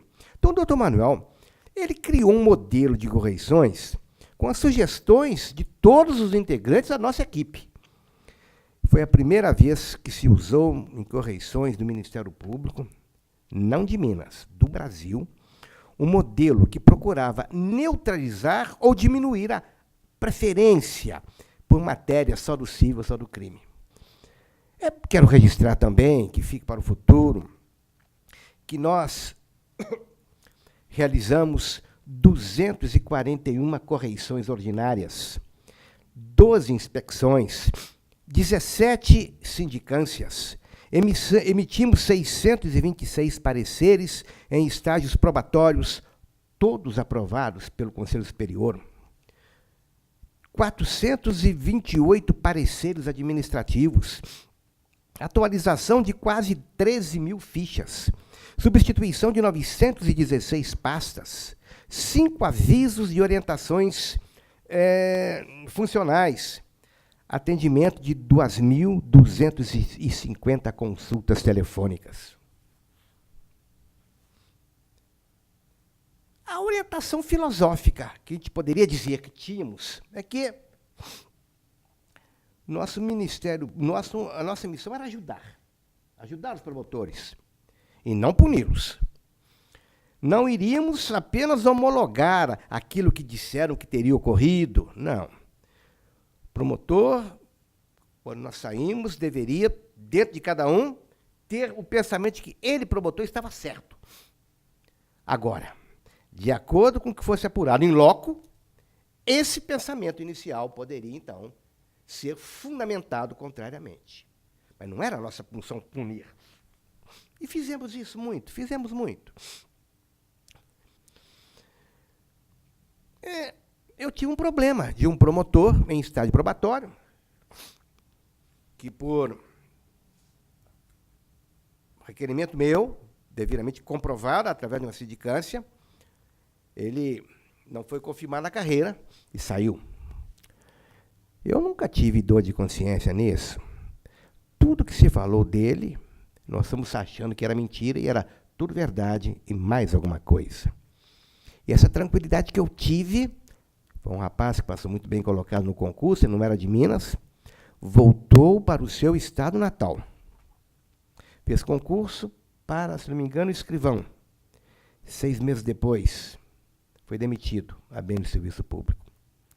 Qual que a senhora acha que é a relevância da função correicional em uma instituição que possui as características do Ministério Público, entre elas a tão decantada independência funcional de seus membros? Isso é um conceito que flutua muito. Porque a independência funcional não pode ser negativo de funcionamento profissional. Nós tivemos um caso concreto. Quando eu assumi a corregedoria, eu encontrei, numa gaveta, uma sindicância que estava parada. E eu nunca fui de esconder as coisas. A franqueza deve existir em tudo. Eu continuei com aquele trabalho. Chegou um momento em que eu vi que a portaria que o instaurou não estava perfeita, tive que recomeçar de novo, e dali surgiram duas sindicâncias. O promotor foi absolvido, o promotor não respondeu por uma questão ali, já que estava prescrita, mas, na outra, ele foi punido com a pena de... eu me esqueci o nome. Quando você chama a atenção da pessoa... Censura. Censura oral, consignada em ficha. Não iria ser nada publicado, portanto. Era só a censura oral, mas só na ficha. Ele recorreu, direito dele, recorreu para a Câmara entendeu que ele era um formador de opinião, e os formadores de opinião não podem ser punidos, e retirou a punição dada pelo corregedor e o absolveu. Direito da Câmara. Usei aquilo que a lei dizia, e a Câmara mudou. A mim não afetou nada. Não sei se afetou a instituição. Deus queira que não. Esqueci-me de falar que eu criei também o chamado livros especiais para os termos de posse. Os promotores tomavam posse diante dos juízes. A corregedoria era desconhecida dos promotores novos, porque durante 4 ou 5 anos, os promotores não iam à corregedoria, a corregedoria estava no fórum. O que é que um promotor do interior iria fazer no fórum? Aqui. Então, passamos a fazer as entradas em exercício, aqui, livros próprios. Posteriormente, outros corregedores que vieram aboliram isso. Bom, eu achei que aquilo seria um documento histórico fantástico. Aboliram. Mas eu criei aquilo que eu achei que seria interessante. Eu me lembrei agora da questão das aulas, o termo não é bem apropriado, ministradas pelos assessores da Corregedoria Geral do Ministério Público nos cursos para os aprovados no concurso do Ministério Público. Isso também, se não me engano, foi uma criação do senhor na sua primeira passagem pela Corregedoria do Ministério. Eu me recordo que no princípio não havia isso, mas havia um contato da Corregedoria com os promotores. Eu pedia que eles dessem uma visão da atuação da Corregedoria. Só que depois vieram os assessores, posteriormente, como existem até hoje, e isso até foi aprimorado, foi aumentado. Mas é possível que tenha sido eu mesmo que tenha feito isso. Não vou afirmar. Doutor Cabral, depois de tantos anos de trabalho árduo, de amor incondicional à instituição, eu gostaria de perguntar ao senhor, o senhor faria tudo de novo ou o senhor se arrepende de ter trabalhado tanto? Da mesma forma, do mesmo jeito e com o mesmo entusiasmo. Eu faria tudo. Eu faço questão que fique registrado agora e de minha própria voz, os meus agradecimentos a todos que me ajudaram durante anos dentro do Ministério Público. De um lado, os subcorregedores. Antônio Padua Pontes, Elane Martins Parisi, Júlio César Gutierrez Vieira Batista, Luiz Antônio Sasdelli, o nosso corregedor hoje. Aliás, eu disse que de meus auxiliares, 2, eu devo dizer, 3 corregedores, que o Sasdelli é hoje. O procurador Manuel Divino de Siqueira, homem bom, homem responsável, um homem sempre com ideias boas. E Paulo Roberto Rodrigues da Silva. No quadro administrativo, aqueles funcionários que, de uma forma também admirável, trabalharam conosco. Adaltisa Maria Falheiros, Alda Simões, Cláudia, Frederico Augusto, que hoje é procurador de justiça em Goiás, Cleusa Carneiro, Luísa Gil, Magda Godinho, Maria Célia, Maria Edmê Neves, Maria Joana Lopes, Vânia Aparecida, Vanilda Vigilato Ribeiro, Zuma Maria. Eu quero dizer, então, a eles, todos eles, muito obrigado. Doutor Cabral, para finalizar, eu gostaria de ler para o senhor uma frase de Santo Agostinho. Há pessoas que desejam saber só por saber, e isso é curiosidade. Outras para alcançarem fama, e isso é vaidade. Outras para enriquecerem com sua ciência, e isso é um negócio torpe. Outras para serem edificadas, e isso é prudência. outras para edificarem os outros. E isso é caridade. E é o que o senhor fez por toda a sua vida, como o senhor ontem mesmo afirmou.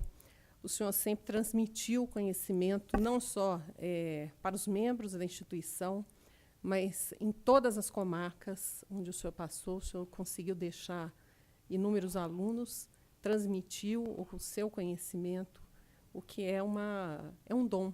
Conseguir transmitir o conhecimento é um dom, e esse dom o senhor tem, além de outros tantos. O senhor é um homem probo, reto, que luta, aguerrido, um homem, é realmente um exemplo. Muito obrigado. Para nós, então, nós todos agradecemos demais a entrevista, a sua paciência e a sua dedicação aqui para o projeto História Oral do Ministério Público. Bom, muito obrigado pela forma como fui tratado aqui, muito obrigado pelas palavras gentis, emocionantes de vocês. Eu gostaria de dizer àqueles que estiverem me escutando no futuro, principalmente aqueles que um dia adentrarem no Ministério Público, que se nós não tivermos princípios éticos, morais e religiosos, nós não seremos um homem ou uma mulher perfeitos. Mas eu gostaria de terminar com uma mensagem que não é minha, é de um homem que eu não conheço, José Tadeu.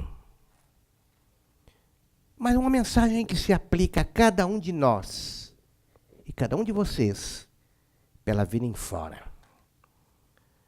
É aquela que diz: a vida não dá nem empresta, não se acomoda nem se apieda. Tudo que a vida faz é retribuir, é transferir aquilo que nós lhe oferecemos. Portanto, ofereça o melhor de si mesmo pela vida em fora. Foi isso que eu procurei fazer na minha vida. E espero que eu tenha feito. Um grande abraço.